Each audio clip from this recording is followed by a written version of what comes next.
Hello বন্ধুরা, তো কেমন আছো তোমরা সবাই? আশা করি খুব খুব ভালো আছো। তো আজকে আমি একটা ভিডিও তোমাদের সঙ্গে শেয়ার করতে যাচ্ছি, যেটা আমার জীবনের সঙ্গে ঘটেছে। তো সেটা তোমাদের সঙ্গে শেয়ার করছি, তোমরা শোনো। তো কেন আমি ইউটিউবে এসেছি, ইউটিউবে আসার আমার কারণ কি, তো সেটাই আজকে তোমাদেরকে বলবো আর কি। এতদিন আমি ভিডিও করি কিন্তু কোনোদিন বলিনি, তো আজ আমি বলতে চাইছি যে আমি কী জন্য ভিডিও করি। আর হয়তো বা আমি ইউটিউবে ভিডিও করতে পারবো কি না জানি না। তো অনেক আশা নিয়ে ইউটিউবে এসেছিলাম, কিন্তু আর বোধহয় হবে না। তো তোমাদেরকে একটা কথা জানাতে চাই যে কেন আমি ইউটিউবে এসেছিলাম। তো আমার ছোটোবেলাতেই আমার মা মারা গেছে, অনেক ছোট ছিলাম তখন, আমি ক্লাস মানে 4 আরও পড়ি, তখনই মারা যায় আমার মা আমাকে ছেড়ে। তারপর কিছুদিন বাড়িতে থাকছিলাম, তারপর আমার বাবা বিয়ে করতে চাইছিল না, কিন্তু জোর করে সবাই মিলে বিয়েটা দিয়েছিল, যাতে আমাকে দেখতে পারে, বাবাকে দেখতে পারে আর কি, ওই জন্যই বিয়েটা দিয়েছিল। তো বিয়ে করে আসার পর বিয়ে করলো বাবা, যথারীতি সবার কথা মতো বিয়ে করলো। কিন্তু বিয়ে করার পরই তো আমাকে একদমই সহ্য করতে পারলো না। আর আমাকে কিছুতেই ওদের সঙ্গে রাখবে না, আর ওইখানে রাখবে না কিছুতেই। তো প্রচণ্ড মারধর, এমনও দিন গেছে যে না খেয়ে থেকেছি, খেতেও পর্যন্ত দেয়নি, বাড়ির থেকে বার করেও দিয়েছিল, এমনও হয়েছে দিন গেছে আর কি আমার। যে রাতের বেলা জামা কাপড় সমস্ত কিছু বাড়ির বাইরে বার করে দিয়ে তখন আমাকে বাইরে থেকে বার করে দিয়েছে। আবার কিছু কিছু দিনও গেছে খেতেও দেয়নি। আমার পাশের বাড়ি এক ঠাকুমা, ওই খেতে দিত কিছু, আবার জানতে পারলে ওদেরকেও বকাবকি করতো। তো এরকম আর কি।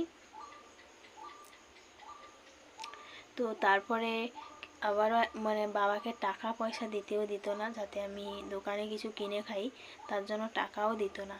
প্রচুর মারধর করতো আমাকে, বাবার সঙ্গে ঝগড়াঝাটি অনেক কিছুই করতো। তারপর আবার মামার বাড়ির থেকে আমার দিদা গিয়ে আমাকে নিয়ে আসে। তারপর 2 বছর এখানে মামার বাড়িতে থেকে পড়াশোনা করেছি।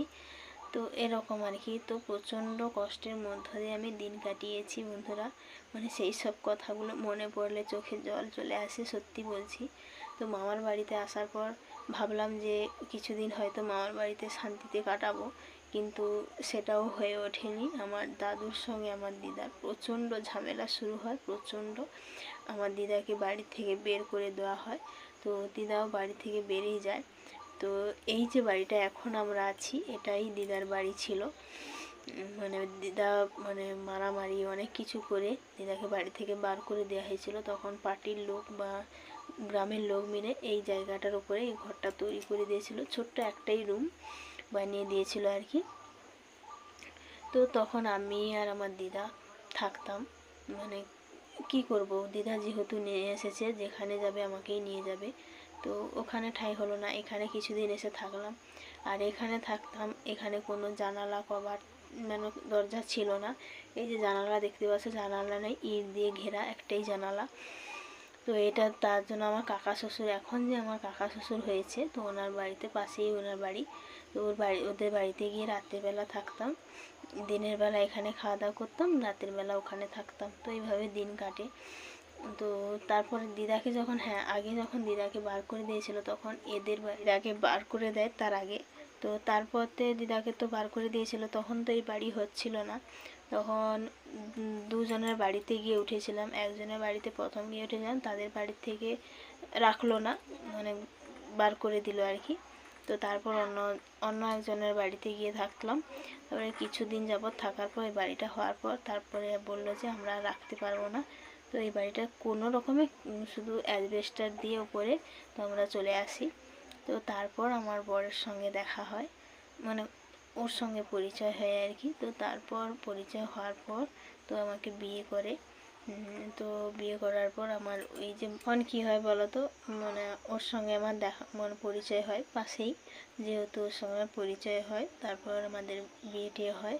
কিন্তু আমরা নিজেরা বিয়ে করেছি, আমাদেরকে আমার শ্বশুরবাড়ির লোকজন সবাই মিলে বিয়েটা করেছে আর কি।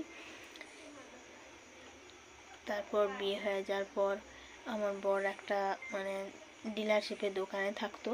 ওই দোকানে যেই টাকাটা পেতো সংসার চালানো যেত না। তারপর আমি ওই মানে কী বলতো আমার বরের মোবাইলেই ভিডিও দেখতাম, যেহেতু আমার কোনো মোবাইল ছিল না।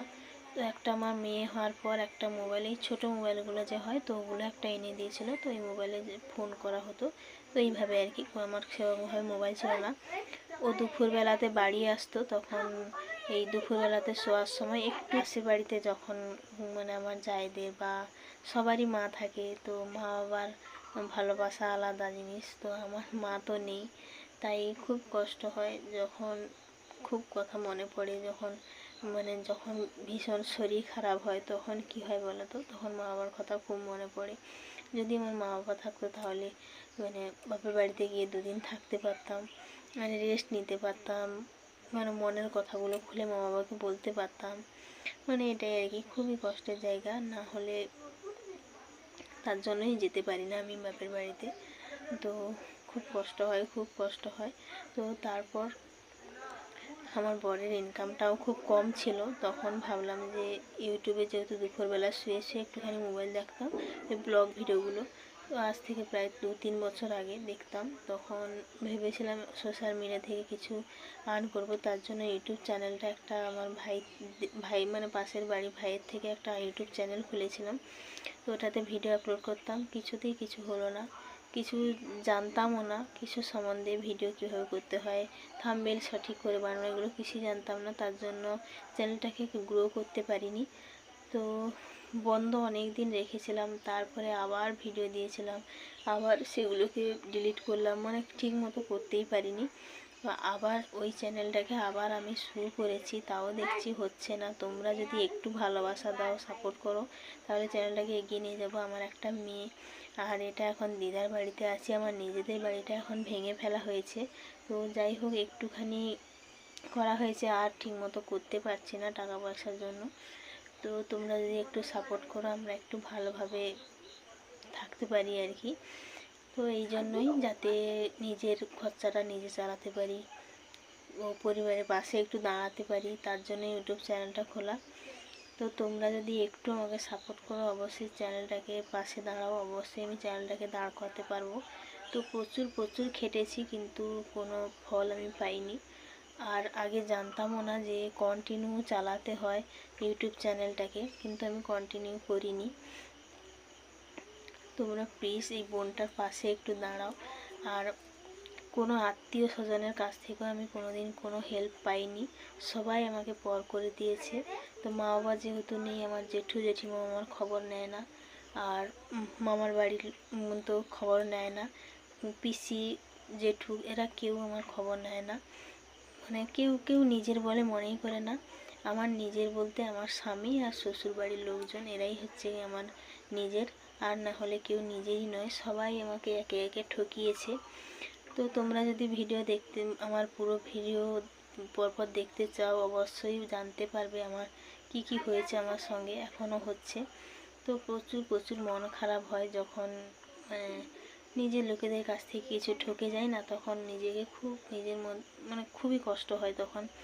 যাই হোক, আমার শ্বশুরবাড়িতে মোটামুটি কি বলতো, অতিরিক্ত টাকা পয়সা নাই, কিচ্ছু নেই, কিন্তু মনের শান্তি আছে, এটাই আমার কাছে অনেক। তো অর্থের অভাবটা আছে, অর্থের অভাব। পুরো ভিডিও পুরো আমার জীবনের কাহিনীগুলো তোমাদের সঙ্গে তো পুরো শেয়ার করতে পারবো না, পরপর আস্তে আস্তে ঠিক শেয়ার করব। প্লিজ বন্ধুরা, একটু আমার পাশে দাঁড়াও, আমার চ্যানেলটার পাশে দাঁড়াও, আমি যাতে একটু নিজের পায়ে দাঁড়াতে পারি, নিজের থেকে কিছু করতে পারি। তোমাদের কাছে এটাই অনুরোধ, প্লিজ আমার চ্যানেলটাকে পাশে দাঁড়াও, আমার চ্যানেলটাকে একটু সাবস্ক্রাইব করো, ভিডিওগুলো দেখো, তাহলেই জানতে পারবে আমার সম্বন্ধে কি হয়েছে, কি ঘটে গেছে আর কি।